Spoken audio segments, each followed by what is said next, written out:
नमस्कार. पुन्हा एकदा सर्वांचे खूप खूप स्वागत. आज आपण गुजरातमधील भावनगर येथील भावनगरी स्पेशल लाल मिरचीचे लोणचे पाहणार आहे.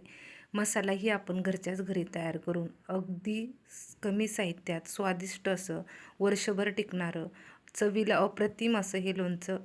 आपल्याकडे ही रेसिपी नवीन आहे.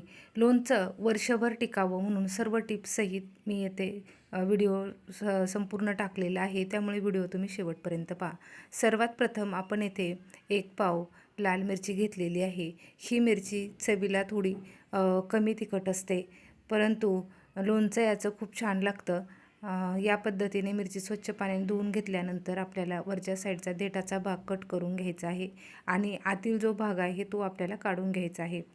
हवं तर तुम्ही मधल्या साईडला थोडा छेद करून वांग्याचे जसे आपण काफा बनवतो त्या पद्धतीने मध्ये छेद करूनही यामध्ये मसाला भरू शकता.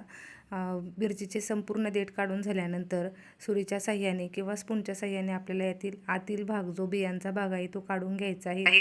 लोणचं बनवण्यासाठी आपण येथे मोहरीच्या तेलाचा वापर करतो. शक्यतो लोणचं आपण मोहरीच्या तेलातच बनवतो, त्यामुळे ते चवीला छान लागतं आणि मोहरीचं तेल असं खाल्लं जात नाही, म्हणून लोणच्यामध्ये तरी हे खाल्लं जातं. आता आपण येथे मसालाही घरच्या घरीच बनवते. वाळलेल्या एक 10-12 लाल मिरच्या घेतलेल्या आहे.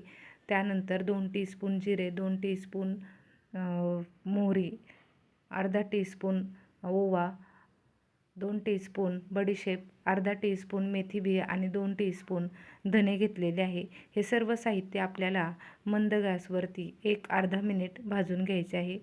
काळी मोहरी व पिवळी मोहरी दोन्ही मोहरी आपण इथे वापरलेले आहे. अख्खे धने, मेथी बिया, ओवा, बडीशेप, जिरे आणि लाल मिरची हे सर्व साहित्य छान एकत्रित भाजून घेऊ.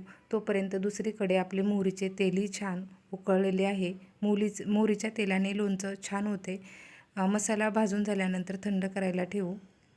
थंड झाल्यानंतर आपल्याला हा मिक्सरमधून बारीक करून घ्यायचा आहे. बारीक करताना तो जास्त बारीक करायचा नाही, तर थोडा ओबडधोबडच आपल्याला इथे बारीक करून घ्यायचा आहे. हे पहा, मिरच्या तुम्ही पाहाल, कलर तुम्ही पाहाल मिरचीचा एकदम लालबुंद, पाहाव्याशनी खाव्याशा वाटतात. आता कडकडीत मोहरीचं तेल आपल्याला या मसाल्यामध्ये मिक्स करून घ्यायचे आहे. चवीपुरते मीठ टाकून घ्यायचे आहे. कडकडीत तेल का टाकायचं, कारण कडकडीत तेल टाकल्यामुळे आपण जो मसाला वापरलेला आहे तो ड्राय मसाला होता आणि तो जर कडकडीत तेलामध्ये टाकला तर तो चवीला अप्रतिम लागतो. चवीनुसार हळदी पावडर, चवीनुसार मीठ. तुम्ही लाल मिरच्याऐवजी येथे लाल तिखटही वापरू शकता. थोडासा हिंगही मी येथे वापरलेला आहे आणि आता हा मसाला आपल्याला या मिरच्यांमध्ये दाबून भरून घ्यायचा आहे. गुजरातमध्ये ह्या मिरच्या याच सीझनमध्ये भेटतात.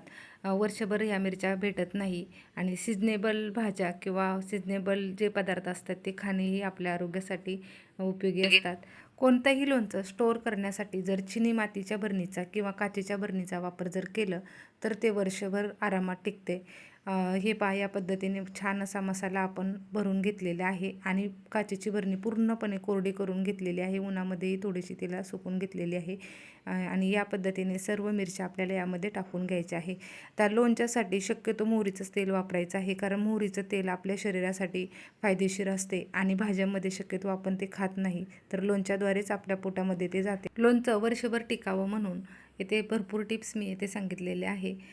लोणच्याला पाण्याचा हात बिलकुलही लागणार नाही याची काळजी आपल्याला इथे घ्यायची आहे.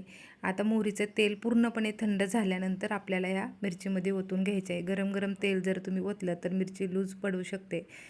तसेच बरणीला लगेच झाकण लावून घ्यायचे नाही, तर येथे सुती वस्त्राच्या रुमाल किंवा कापडाने आपल्याला हे या पद्धतीने पॅक करून ठेवायचे आहे आणि मधूनमधूनही हालून घ्यायचे आहे. 8 दिवसामध्ये हे लोणचं छान मुरतं. 8 दिवसानंतर याला आपण खाऊ शकतो. धन्यवाद.